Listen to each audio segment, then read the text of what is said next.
다 함께 사도신경하심으로 우리의 신앙을 고백하겠습니다. 나는 전능하신 아버지 하나님 천지의 창조주를 믿습니다. 나는 그의 유일하신 아들 우리 주 예수 그리스도를 믿습니다. 그는 성령으로 잉태되어 동정녀 마리아에게서 나시고 본디오 빌라도에게 고난을 받아 십자가에 못 박혀 죽으시고 장사된 지 사흘 만에 죽은 자 가운데서 다시 살아나셨으며 하늘에 오르시어 전능하신 아버지 하나님 우편에 앉아 계시다가 거기로부터 살아있는 자와 죽은 자를 심판하러 오십니다. 나는 성령을 믿으며 거룩한 공교회와 성도의 교제와 죄를 용서받는 것과 몸의 부활과 영생을 믿습니다. 아멘. 다 함께 찬송가 280장 찬송하시겠습니다. 찬송가 280장입니다.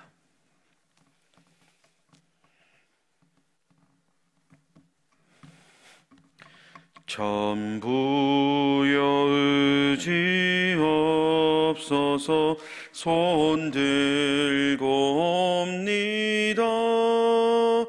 주 나를 외면하시면 나 어디 가리까.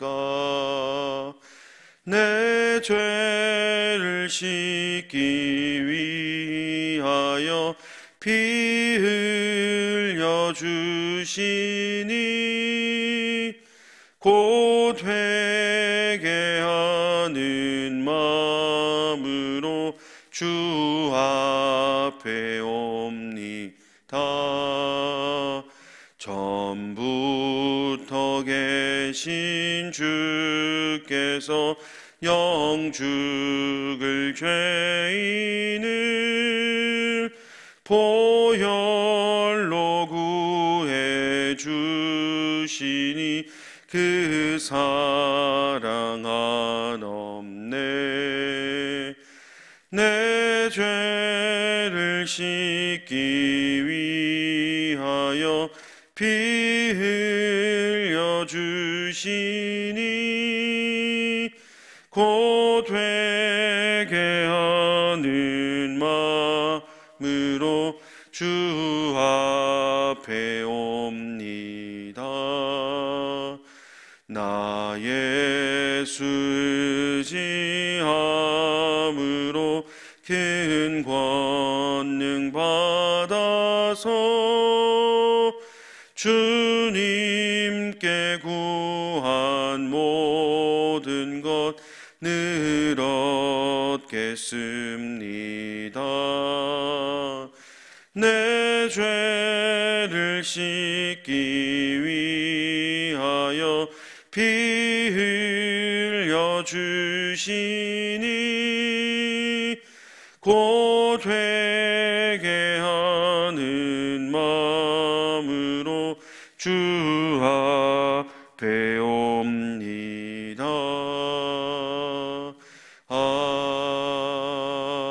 아멘. 이 시간 두 가지 기도 제목을 놓고 통성으로 기도하길 원합니다. 첫 번째로 코로나19의 조속한 해결을 위해 기도하겠습니다.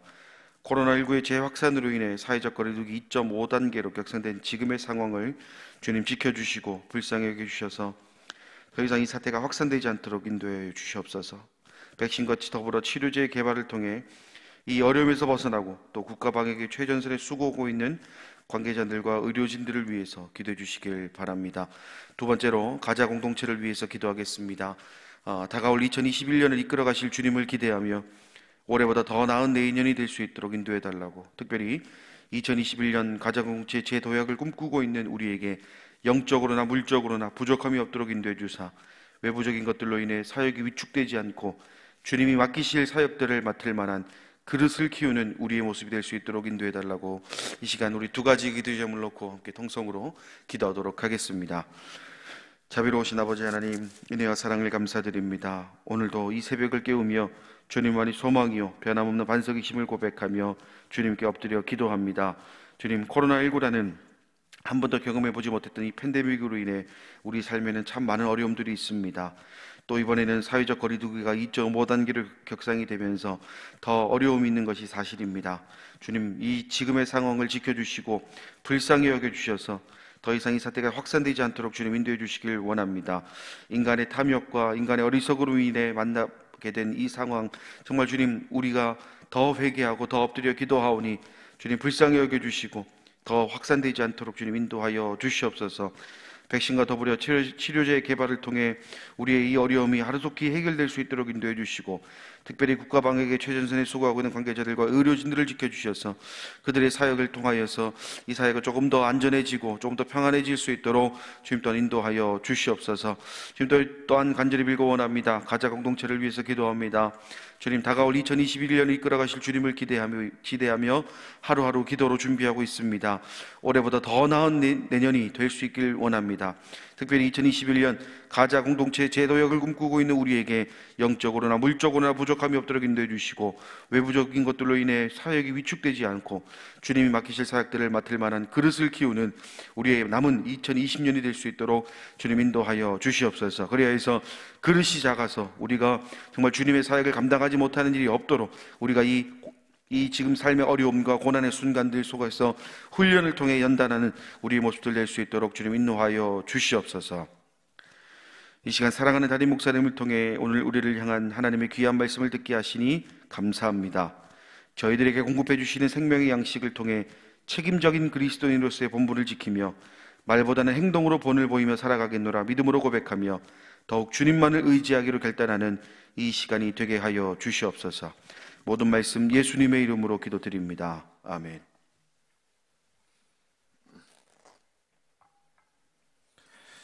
오늘 이 새벽에 우리가 함께 은혜 받을 말씀은 다니엘로 가겠습니다. 다니엘 1장 17절에서 21절입니다.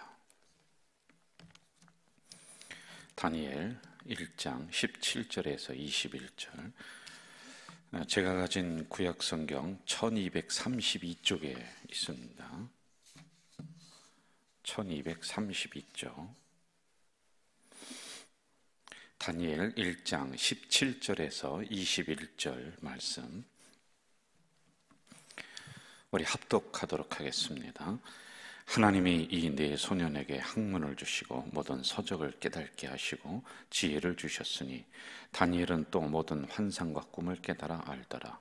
왕이 말한 대로 그들을 불러들일 기한을 찾으므로 환관장이 그들을 느부갓네살 앞으로 데리고 가니 왕이 그들과 말하며 보매 무리 중에 다니엘과 하나냐와 미사엘과 아사랴와 같은 자가 없었으므로 그들을 왕 앞에 서게 하고 왕이 그들에게 모든 일을 묻는 중에 그 지혜와 총명이 온 나라 박수와 술객보다 10배나 나은 줄을 아니라. 다니엘은 고레스 왕 원년까지 있으니라. 아멘.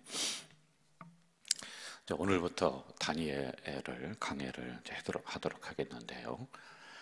속도가 굉장히 빠를 것 같아요. 왜냐하면 원래 큐티 책자대로 하면 지금 벌써 큐티에는 10장 정도 이렇게 나가는 것 같습니다. 그런데 10장부터 가려고 하면 이 다니엘 전체를 이해하는 게 굉장히 어렵거든요. 그래서 1장부터 제가 좀 속도를 빠르게 해서 함께 강해하도록 이렇게 하겠습니다. 먼저 우리가 항상 그 성경을 볼 때 그 저자가 누구냐, 그리고 배경이 어떻게 되느냐, 누구에게 썼느냐라고 하는 이 전체적인 그 숲을 봐야지만이 되는 거예요. 그 구절 속에 들어가서 한 구절을 딱 붙잡고 이걸 가지고 깊이 묵상한다. 그건 전체적인 숲을 보고 난 다음에 그 다음에 이제 그렇게 해야 됩니다.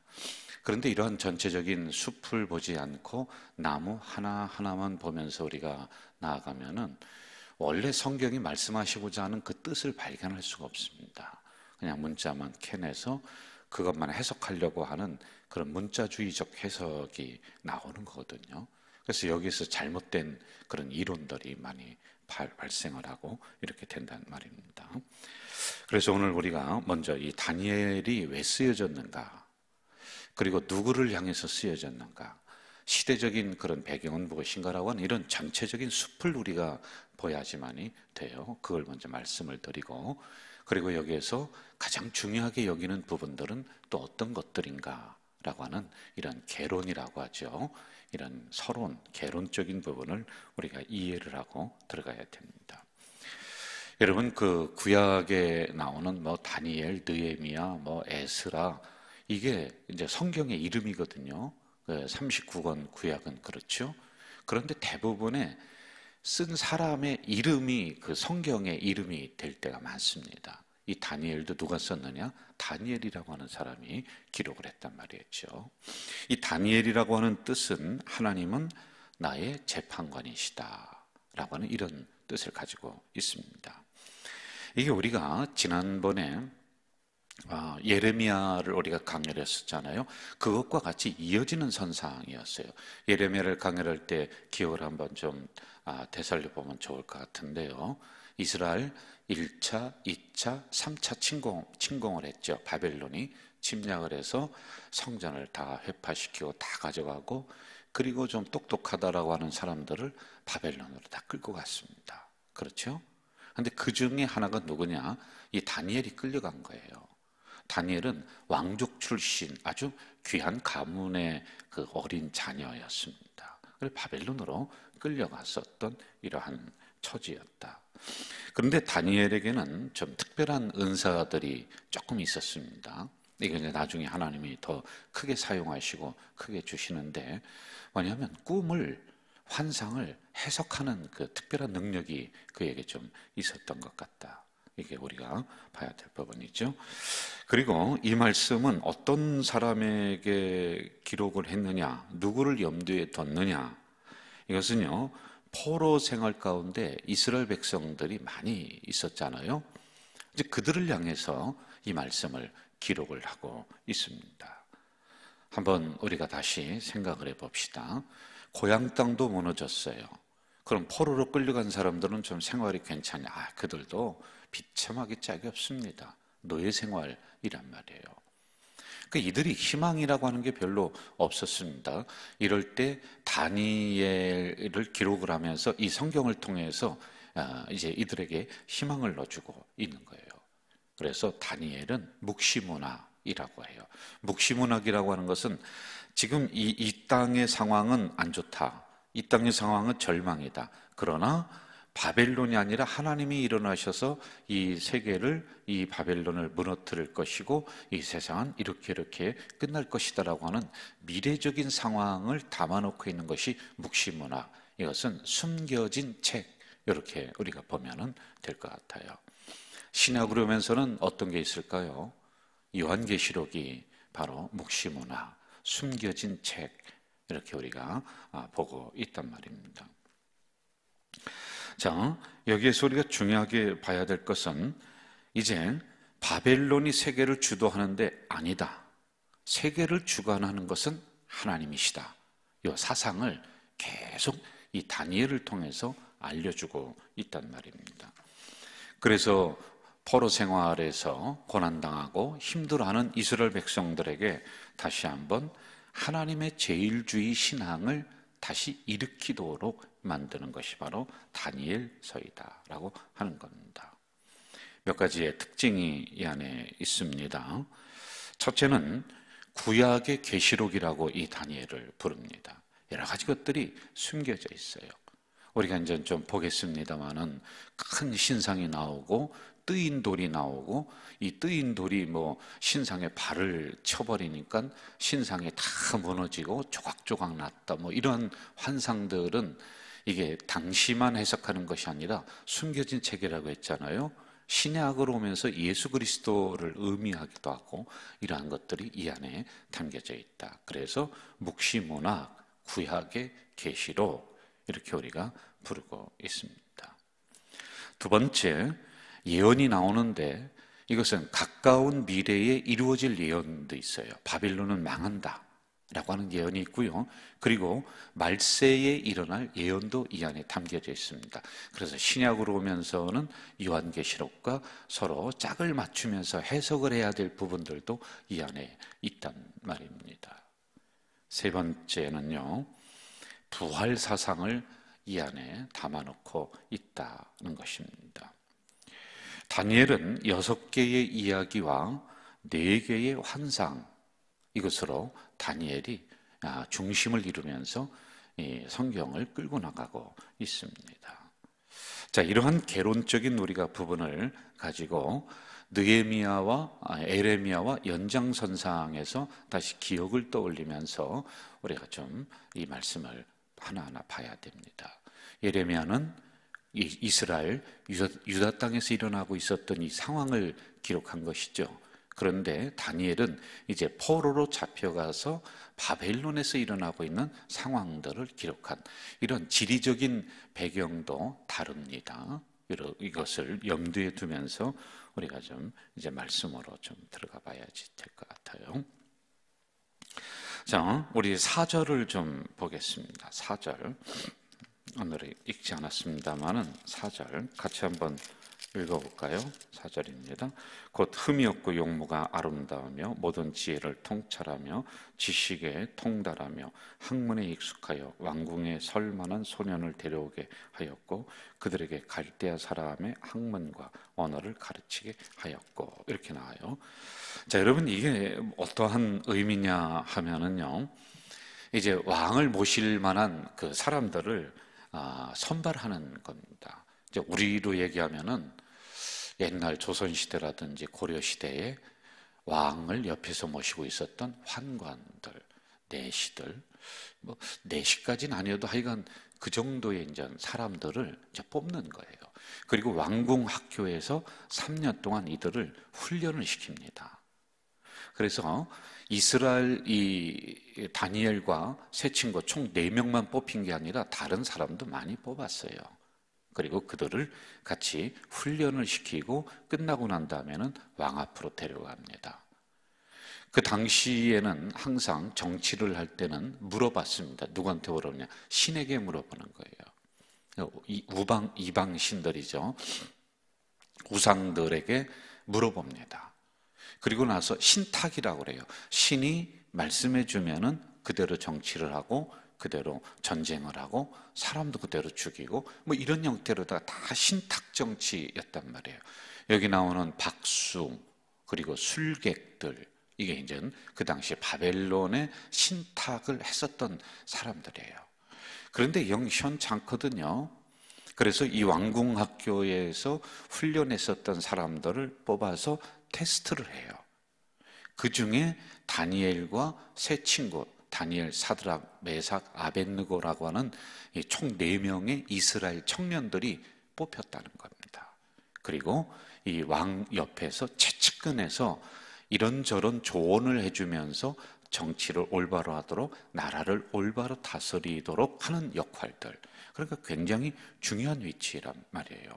오늘 우리나라 제도로 얘기하면은 대통령 비서실장 뭐 그 정도의 이제 역할들로 이 청년들이 포진을 해가고 있다라고 하는 이런 내용입니다. 자, 7절을 한번 좀 보시죠. 7절 같이 한번 읽어볼까요? 7절입니다. 환관장이 그들의 이름을 고쳐 다니엘은 벨드사살이라 하고 하나냐는 사드락이라 하고 미사엘은 메삭이라 하고 아사랴는 아벳느고라 하였더라. 원래 이들의 이름은 다니엘, 하나님은 재판장이시다. 그리고 하나냐, 하나님은 자비로우시다. 그리고 미사엘, 하나님 같은 이가 어디 있느냐? 하나님 같은 이는 없다. 이런 뜻을 가지고 있어요. 아사랴, 하나님이 도와주신다. 이런 뜻을 가지고 있는 이스라엘식 이름을 바벨론식 이름으로 사드락, 메삭, 아벳느고 이렇게 이제 바꿨다라고 하는 것입니다. 우리가 한두 번 들어봤을 겁니다. 이 4명의 청년들이 이제 왕이 주는 진미, 그러니까 왕의 음식을 먹지 않고 채소를 열흘 동안 먹었는데 얼굴이 또 뭐 환하게 빛났다. 자, 이런 그 이야기들은 아마 들어봤을 거예요. 그런데 여러분, 왜 음식을 거부했을까? 이거 한번 생각을 해보셔야 돼요. 2가지 큰 문제가 이 안에 있었습니다. 하나는 우상제물이었어요. 그래서 거부했습니다. 그리고 또 하나는 이스라엘은 레위기 11장에 나오는 음식에 부정한 것, 부정하지 않은 것을 아주 철저하게 나눕니다. 이게 이제 코셔라고 하는 건데 지금도 지키고 있어요. 그래서 닭을 잡을 때도 그들이 잡는 방법이 있습니다. 피를 완전히 뺀다든지 이게 아주 그런 게 철저해요. 그런데 그거와 상관없이 이 음식을 만들었기 때문에 이들은 이 음식을 거부를 하는 거예요. 그리고 우리는 채소만 먹습니다. 콩을 먹었어요. 콩 주로. 여러분 이 콩은 굉장히 단백질이 많은 음식이란 말이에요. 그런데 하여간 열흘이 지나고 난 다음에 봤더니 얼굴에 광채가 나고 뭐 그렇게 됐었다라고 하는 이런 내용들이 이렇게 나옵니다. 자, 우리 16절을 한번 좀 볼까요? 8절을 먼저 보고 16절을 좀 봅시다. 8절 같이 읽읍시다. 다니엘은 뜻을 정하여 왕의 음식과 그가 마시는 포도주로 자기를 더럽히지 아니하리라 하고 자기를 더럽히지 아니하도록 환관장에게 구하니. 16절 그리하여 감독하는 자가 그들에게 지정된 음식과 마실 포도주를 제하고 채식을 주었다. 이렇게 나오고 있습니다. 자, 이렇게 돼서 이제 왕 앞에 이들이 불려가게 됩니다. 그리고는 최측근 지혜를 충원을 해주는 이러한 역할을 하게 됩니다. 자, 17절을 우리가 좀 한번 또 보겠습니다. 이제 중요한 내용이죠. 17절 같이 읽을까요? 시작. 하나님이 이 네 소년에게 학문을 주시고 모든 서적을 깨닫게 하시고 지혜를 주셨으니 다니엘은 또 모든 환상과 꿈을 깨달아 알더라. 이렇게 나오고 있어요. 여러분 저를 보시죠. 하나님이 이 네 소년에게 몇 가지를 줬느냐 하면 네 가지를 줬어요. 동일하게 세 가지 주고 다니엘에게는 또 한 가지를 더 줬습니다. 학문을 주셨다. 이렇게 나오고 있습니다. 여러분 이 학문을 주셨다라고 하는 것은 하나님이 지혜 이상의 것을 주신 것. 지혜는 또 다른 겁니다. 지혜보다 더 전문적인 지식을 줬다는 겁니다. 지혜는 전체적인 부분들이에요. 그러나 학문은 지식이라고 하는 아주 전문적인 부분을 이들이 알게 하셨다라고 이렇게 보면 되겠습니다. 두 번째도 마찬가지죠. 서적을 깨닫게 하셨다. 이것도 전문적 지식을 의미하고 있습니다. 그리고 지혜를 주셨다. 여러분, 지혜와 지식이 같이 만나면은 당할 사람이 없어요. 사실은 지혜 하나만 가지고도 우리가 살아가는데 어려움이 없거든요. 그런데 지식이라고 하는 것은 어떤 특정 분야에 내가 깊이 아는 거예요. 근데 이 두 가지가 하나 딱 만나면요, 참 그 사람은 그 분야에서 존경을 받는 사람이 돼요. 그냥 사람을 이롭게 하고 그냥 석박사로다가 있는 것이 아니라 이제 모든 사람에게 존경을 받는 인물들은 지식이 아주 월등한 사람들이 아니라 월등하면서도 지혜가 같이 있는 사람들, 이런 사람들이죠. 우리 교회도 이런 인물들이 많이 나와야 돼요. 어른들은 사실은 전문적인 이런 지식, 서적을 깨다 이거는 이제 굉장히 어렵습니다. 그래서 지혜가 풍성한 분들 많습니다. 우리 젊은 분들은 지식이 많아요. 전문적인 부분들 아주 기가 막힙니다. 그래서 우리 공동체는 이 두 가지가 하나로 잘 어우러지면요, 아름다운 공동체가 돼버리는 거예요. 그리고 이것을 내 안에 또 한 사람이 지혜와 지식을 함께 가지고 있는, 그럼 존경받는 인물이 될 수가 있는 거죠. 자, 이렇게 전문적인 것을 알게 했습니다. 그리고 지혜도 주셨어요. 그리고 또 하나, 모든 환상과 꿈을 깨달아 알더라. 이거는 다니엘에게 특별히 더 주신 은사란 말입니다. 모든 환상과 꿈을 깨달아 알더라. 이것도 우리가 이제 점차로 가면서 제가 이제 잘 말씀을 좀 드릴게요. 잘못 우리가 해석하면 맨날 꿈쟁이 해석가만 돼요. 여러분, 꿈은 우리가 많이 꾸거든요. 그럼 거기에 의미를 자꾸 부여하려고 하는 게 우리 기독교인들의 이제 잘못된 부분들이 있습니다. 이제 꿈이라고 하는 것은 하나님이 말씀해 주시는 하나의 창구도 돼요. 이 꿈을 통해서도 계시를 하십니다. 그런데 모든 꿈이 그렇지는 않아요. 그런데 우리는 내가 꾸는 꿈은 다 특별하다고 생각을 해요. 근데 쓸데없는 꿈들이 대부분이에요. 오늘은 직접적인 계시를 우리에게 주는 시대가 아닙니다. 간접 계시 또는 기록된 성경을 통해서 우리에게 알려주는 시대인데, 우리는 나만 어떤 계시를 받았다 생각을 하고 그 꿈을 통해서 왔다 생각을 한단 말입니다. 근데 그런 시대가 아니다 라고 하는 것 우리가 알아야 돼요. 그러나 이때 시대는 직접 계시의 시대입니다. 그래서 환상을 통해 보여주시고 꿈을 통해 보여주시고 하는 직접 계시의 시대라고 하는 것이죠. 자, 이렇게 환상과 꿈을 깨달아 아는 특별한 능력을 줬습니다. 자, 여러분, 이게 왜 중요하냐면은 우리가 예레미야를 강해를 할 때 보았습니다. 지금 이들은 바벨론에 끌려온 처지라고 그랬죠. 그럼 예레미야 시대 때는 그 고향 땅은 어땠어요? 이들은 그때도 이걸 경험했었습니다. 경험했다가 이쪽으로 끌려오는 거예요. 그때 시대에는 예배를 함부로 했었던, 하나님의 말씀을 뜯어서 화롯불에 태웠던 민족입니다. 그리고 하나님을 떠났던 민족, 제사장을 죽였던 민족들, 이런 민족이었어요. 하나님 믿는 이스라엘이 이것을 눈으로 보고 경험했었던 이 청년들이 그때는 어렵겠죠. 이제 바벨론 땅으로 왔어요. 바벨론에서는 자기들이 가지고 있었던 신앙의 이 씨앗, 그래도 뭔가 있거든요. 이 안에 하나님을 열심히 믿어야 된다라고 하는 믿음의 작은 씨앗, 이것까지도 지키기가 어려운 상황들이에요. 이스라엘은 그래도 그런 문화라든지 뭐 그런 게 고향 땅에는 있지 않겠습니까? 그리고 그때 우리가 봤듯이 예레미야라고 하는 선지자들도 올바른 선지자가 말씀을 전하고 뭐 그런 게 있지 않겠어요? 그런데 바벨론에 가니까 아니야, 하나님의 말씀이 뭐 선포되고 예배가 있고 그게 없다니까요. 맨날 나가기만 하면 우상 앞에 절하고 꽹가리 치고 이게 그냥 사방으로 널려 있어요.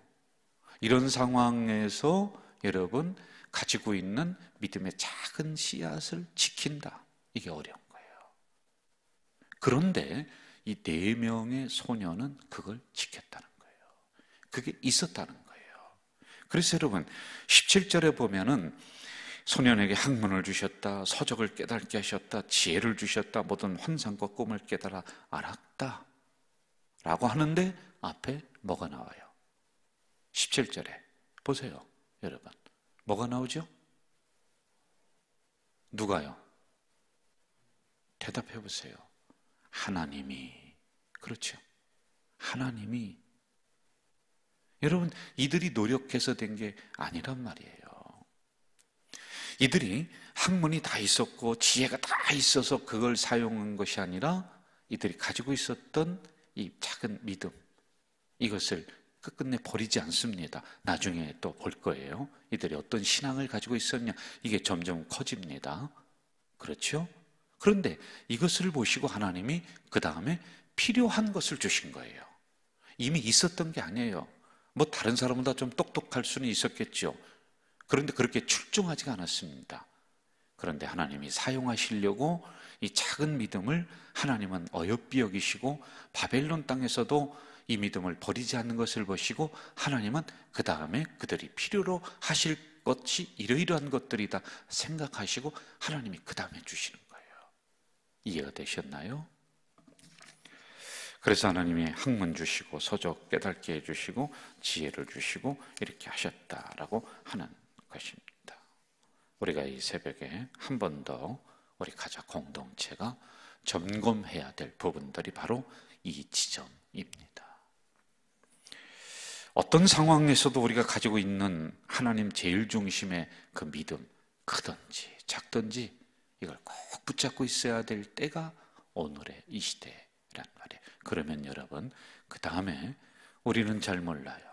그러나 하나님은 아시고 너희들이 학문도 필요하지, 서적도 깨닫게 하는 게 필요하지, 지혜도 필요하지, 환상과 꿈을 이게 더 알게 하는 이런 능력도 필요하지 라고 하는, 나는 모르겠는데 하나님은 미리 아시고 이런 부분들을 더 채워주시는 하나님이시다 라고 하는 것입니다. 저는 우리 가족 공동체 식구들이 이 상황에서 믿음을 더 지켜나가시기를 주님의 이름으로 부탁을 드리는 겁니다. 여기부터 다시 시작하고 이 믿음 보시고 우리의 필요를 다시 채워주시고, 이 믿음 보시고 우리 하나님은 이 시대를 넉넉하게 이겨나갈 수 있는 능력도 주신다 말입니다. 이러한 믿음의 사람 되기를 주 이름으로 축원합니다. 사랑하시는 아버지 하나님, 이제 다니엘을 우리가 하나하나 강해를 해나가고 있습니다. 이 새벽에 서론적인 부분들을 함께 공부하고, 그리고 참 중요한 하나님이 이렇게 하셨다라고 하는 이 부분을 저희들이 깨달아 알게 하셨습니다.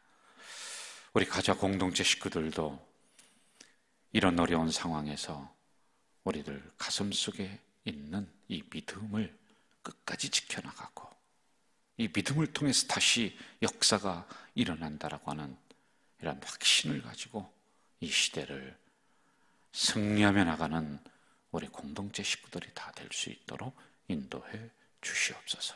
예수님의 이름으로 기도하옵나이다. 아멘.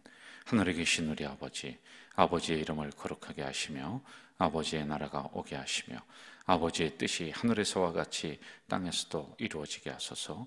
오늘 우리에게 일용할 양식을 주시고 우리가 우리에게 잘못한 사람을 용서하여 준 것 같이 우리의 죄를 용서하여 주시고 우리를 시험에 빠지지 않게 하시고 악에서 구하소서. 나라와 권능과 영광이 영원히 아버지의 것입니다. 아멘.